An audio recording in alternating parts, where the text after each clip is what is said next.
We now turn to one of the more problematic aspects of any teaching activity, namely assessment, how to evaluate what students do.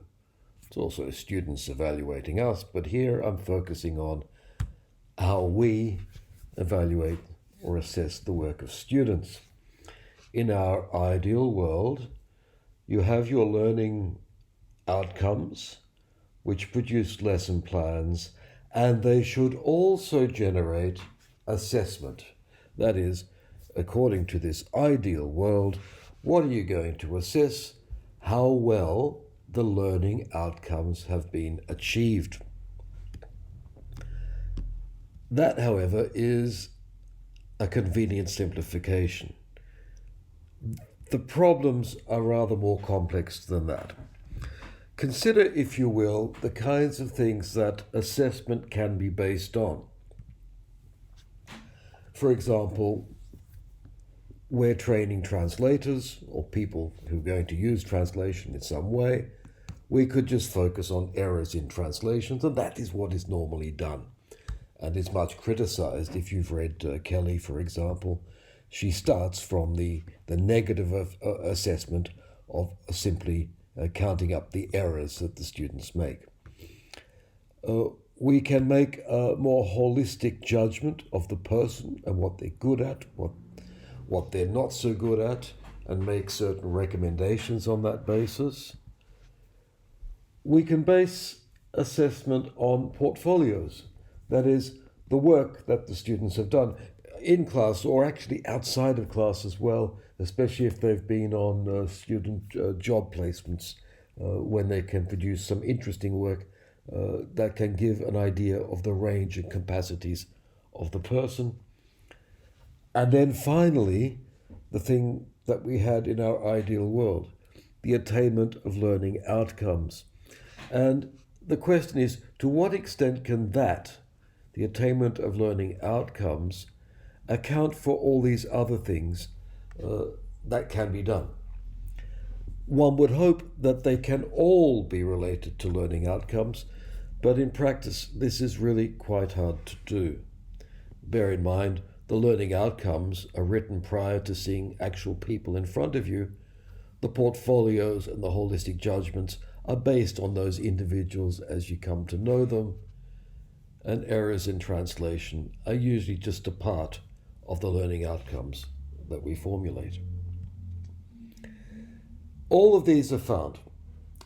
The counting of errors, for example, exists in professional exams and, I will argue, in terminal training, by which I mean the training situation where you are preparing people to enter a profession.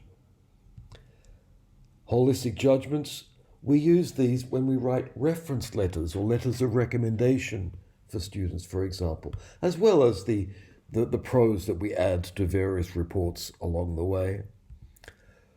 Portfolios, of which Kelly is a fan, actually, and in several institutions I've been in, a lot has been done to pressure translation teachers into using portfolios as a means of assessment. It seems it works very well for language learning in primary and secondary school. Does it work so well in translation? I don't know. Anyway, it's going to work well where somebody's got something to show. I did this translation for these people. I did this translation. Here's how I was evaluated. Here's a photograph of me, interpreting for the President of the United States. Whatever you can put in what fashion models call their book. And then attainment of learning outcomes. This works, obviously, when there are clear outcomes. If you haven't got clear outcomes, it's not going to work at all. There are many debates. As I've mentioned, some people are pushing us towards portfolios. Most people with any kind of education background are against negative assessment or deficit assessment, that is, just counting up the errors and penalizing a student. Other people say, no, we're preparing for a profession. You can or you can't. We have to get people up to this level. We should fail everybody who can't. There are many disagreements within the training community about these means of assessment. To address these disagreements, I just have one proposition to make, and that is that when you assess something or a person, it's a communicative act. You do it in order to send a message, and the message is supposed to have a certain effect. We should know about this if we're translators or translation teachers. We know about communication, hopefully. So let's apply that knowledge to this problem. Who exactly are you communicating with? And depending on the person you're trying to influence in some way or send a message to, you'll adopt a certain kind of assessment procedure. Obviously, if you're communicating with employers or future employers, then you will adopt the kind of holistic assessment that we do find in reference letters. I do not know if portfolios work with employers. I've been told it does in some cases. I haven't seen that in my own experience. We can show employers lists of grades. For example, Johnny got 55% on his advanced Spanish-English translation course. Subject. Is that going to impress the employer? No, they'll probably be frightened. I don't want 50%, I need 100%, etc. Which is why that employers should generally be communicated with at this level rather than the numerical level down here. Most of our communication, admittedly, is to students. It's teacher communicating to students, and we do that through the grades, the numbers, which do have a meaning for students because they don't like to fail and they have to pass, but also the many comments that can be added to the numbers, which can encourage them, make them consider ways to improve. And in some cases, you have to say to a student, look, this is not for you. You don't have the language level, or you don't have the personality. Consider another career. And those are not going to be done through the numbers. And that's not really done with respect to specific learning outcomes. They tend to be more holistic type judgments. Increasing intention is paid to students evaluating themselves and each other sometimes. There are obvious problems with students evaluating each other. In some cultures, students are in absolute competition with each other. If I can denigrate my fellow student, my position in the class will rise and I'll get a better grade. In other cultures, students will never say anything negative about each other. And so student evaluation doesn't work at all. There's a kind of pact of solidarity. So that's a very, very moot point and depends on a lot of cultural aspects. Let me focus, though, on students evaluating themselves. And this, I think, is probably the ultimate aim of all pre-terminal assessment. What you want is for the student themselves to realize where they have to improve and what steps they can take to improve, and also feel proud about what they're very good at and what they have achieved. You need the carrot and the stick. You have to say, yes, you've done well there and you're going towards this good place, but you have to improve in these other areas. So whatever you do in assessment is probably related to who that person is and how they are performing as a person. And the impersonality of learning outcomes tends not to help a great deal on that level. It is possible, however, to relate the communication acts to some kind of learning outcome, albeit not totally.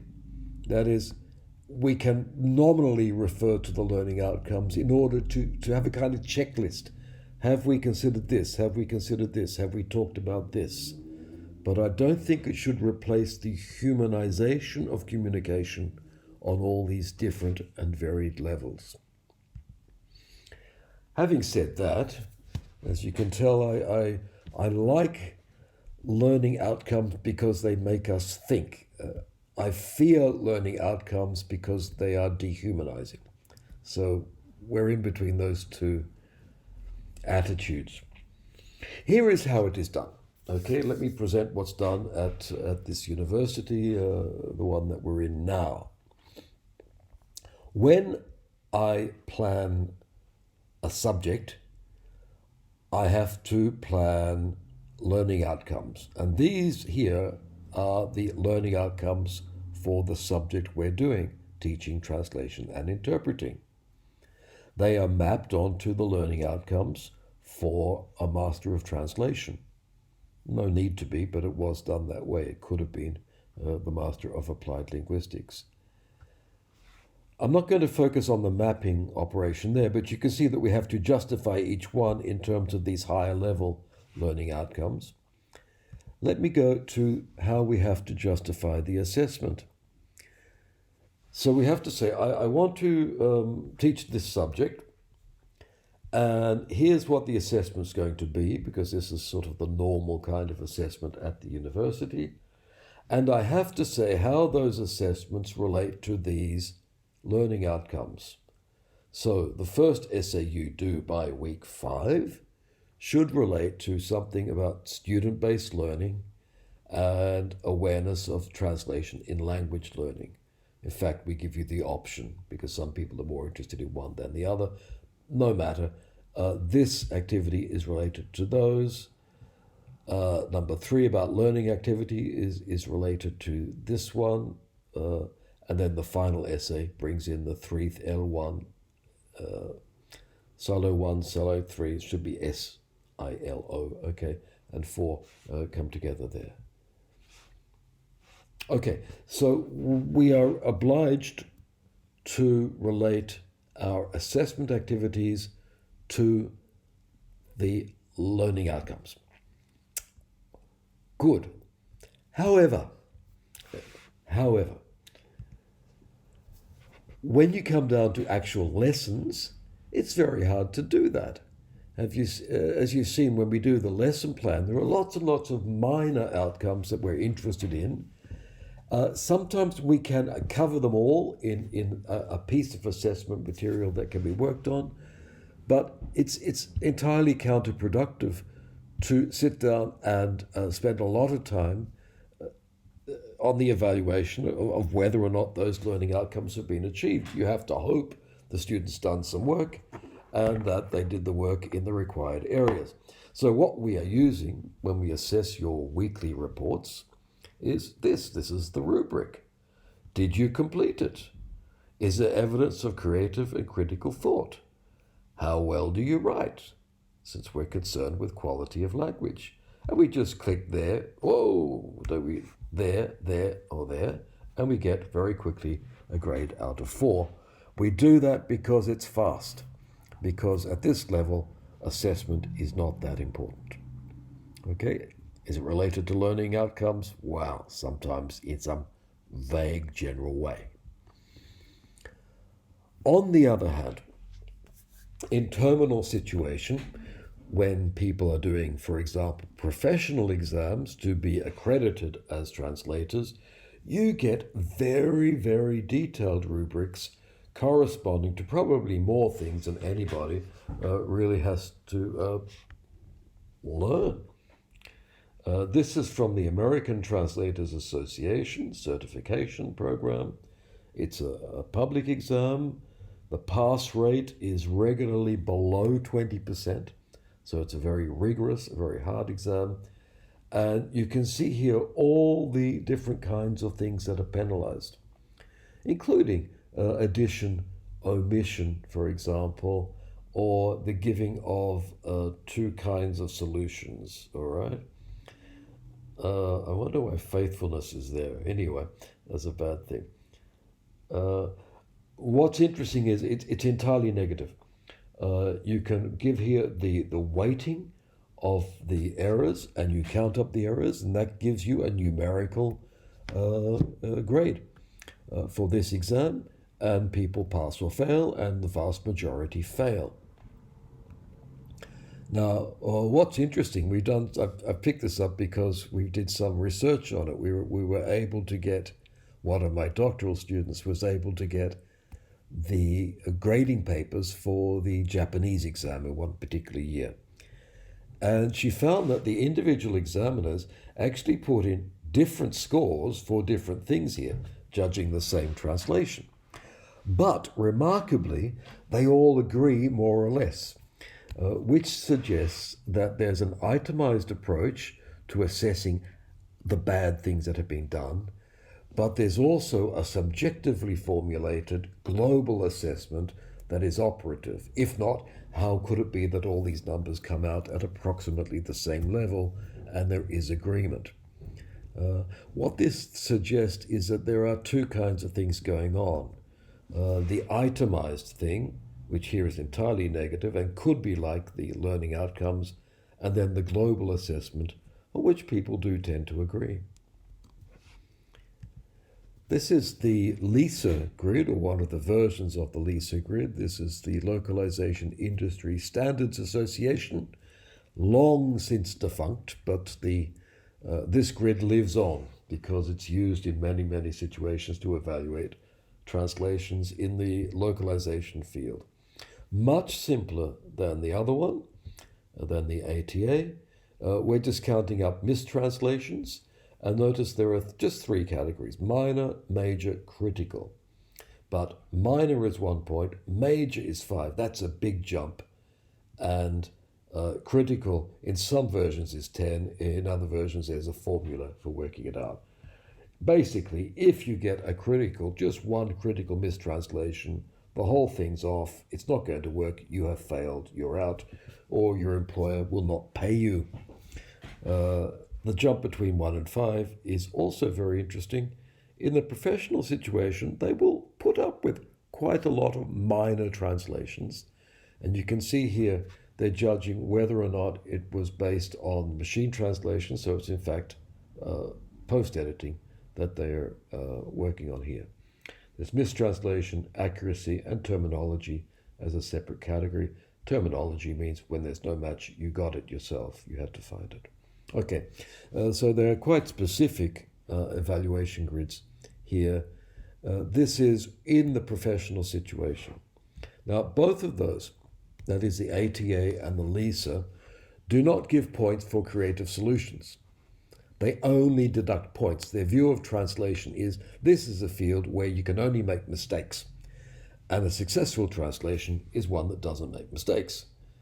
So they're not really encouraging or interested in creative translators with critical potential to improve texts or adjust texts to new specific readers, even in the LISA one, which is supposed to be about localization. And they make the evaluation on many levels all at once. They try to put everything in there because at the end of the day, they want to know, is this translation worth paying for? Or is this translator worth employing? There is a need for a global evaluation there, to which they respond. If we wanted, though, to go back to an outcome-based assessment, we would have to abandon that kind of terminal thinking. Terminal meaning employment, right? I think that we should be doing more in our translation subjects to assess just specific kinds of solutions. That is, okay, you do a translation, go through and just look at the cases of adaptation, or just look at the cases of borrowing, for example, and assess how well a student can apply those particular solution types or strategies, and give an evaluation of that, rather than attempting the whole text at once. I think this is very good in pre-terminal pedagogical situations because people learn how to develop specific skills and will know if they have done so, if the outcome has been achieved. The same thing for example, documentation or terminology. Let's just give some activities that only require documentation, or that only require terminology, as in the sample lesson plan that I presented in a previous talk. That is, I think there should be more attention paid at the pre-terminal level to assessing specific learning outcomes. Not only negatively, because that's the way translations have traditionally been judged, but also positively to reward successful attainment of an outcome so that the learner can be motivated. And that's the reason you do it. The other point I want to make is that we can do more than just assess translations, which is what is done in that terminal situation. Quite obviously, we have to teach the use of technologies and assess whether people can use them. And this is a great thing to assess because the technology tells you straight off if you can or you can't. If you can't, it doesn't work. If you can, you find workarounds and you make it work. So, for example, one of my learning outcomes is to be able to learn how to use new technology. Give people 2 hours, pick up a new translation memory suite, use it and produce a translation. At the end of 2 hours, you can or you can't. Very, very easy thing to assess because the technology does it for you. The other thing you can do, since our employers are insisting more and more on interpersonal skills, teamwork skills, we can do more to observe the way teams work together and to make assessments on that. You have to be pretty careful, though, about how you assess that. The strange thing is that given all of these things that we can do, our university basically depends on the writing of essays as its assessment tool. And this is strange because when you're employed as a translator, you quite rarely have to write essays. That is, this is something done in an academic environment, and we might question the extent to which we want to keep on doing that. Are there others? Yes. Anything that we do in the classroom can be assessed in one way or another. If you're dreaming up these wonderful new activities, they can all be assessed. So, what are the basic problems in assessment? I think the idea that we look at them as communication can help not just solve them, but approach specific solutions to specific situations. I've talked about terminal versus pre-terminal. Pre-terminal, you want to be inclusive. You want to get everybody into the class group. You want them to feel motivated. You want them to enjoy learning. You have to include them and encourage them. In terminal and in those professional exams, well, you know what? Your function is to exclude people who can't. And that's an entirely different kind of assessment. So I think we have to insist on that distinction between what's the terminal situation, you can or you can't, and the pre-terminal when we adopt a far more pedagogically inclusive attitude. I come back to the idea of portfolios. I find that in my discussions with employers, I've had people, for example, say, I need a really good translator for this literary text coming up. I don't have anybody around. Can you recommend somebody? And I'll say, yes, I know this guy. He's done all these other translations. He's got a portfolio. I can show you his grades. They're quite good. And the employer says, I don't care about the grades. I don't trust you academics. I don't want to see academic things. Can this student write, or ex-student in this case, can they write good Spanish? Ah, yes. Okay. Or who have they translated? Who have they worked for? Often the symbolic capital, who you've done things with, the prestige of the program you're associated with or the university, often they bear more weight than what a portfolio actually does. I just leave that as a question mark. I have to know more about how employers might evaluate portfolios. It's something you might like to look up yourself. Most of the academic literature is very enthusiastic about portfolios. I I look for enlightenment.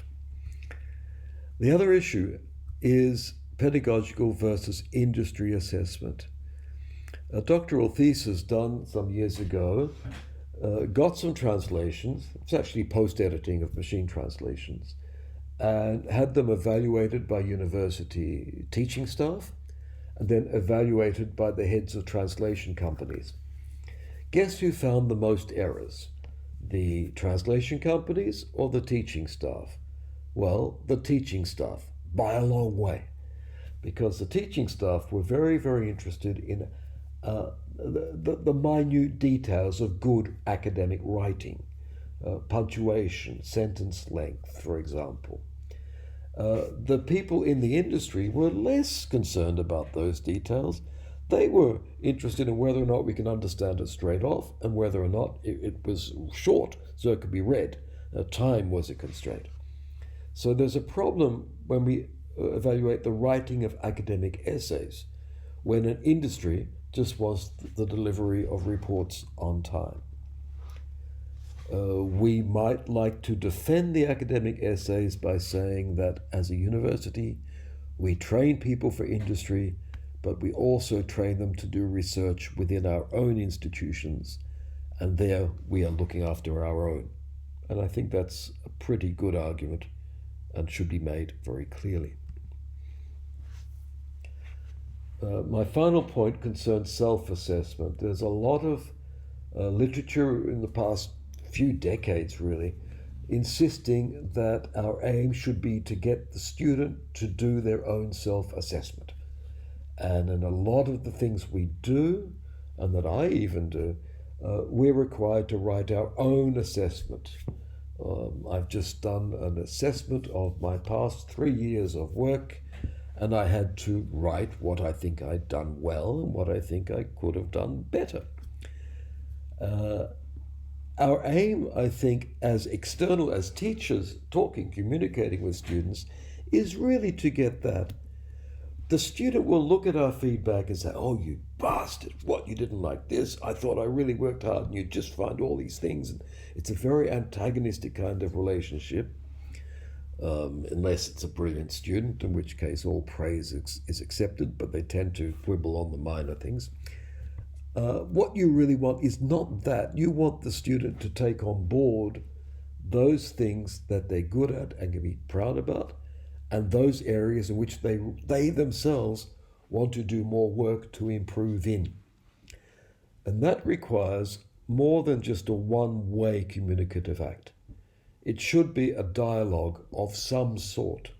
And the part of the dialogue that comes from the student can be done through them writing their own self-assessments. I am wary of students evaluating students, but I think we should do a lot more to encourage students to evaluate themselves. And in that situation, and as indeed in the others, if you have clear learning outcomes, you can then ask the student to go and look at those learning outcomes. Often they're not aware of them at all. And say, do you think you have achieved this? Do you think you have achieved this? Do you think you've achieved this?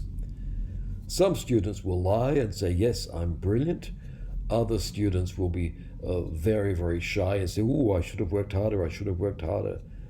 It doesn't matter. Somewhere within the student, despite what they say, there is a level of deep awareness, which is where motivation springs from.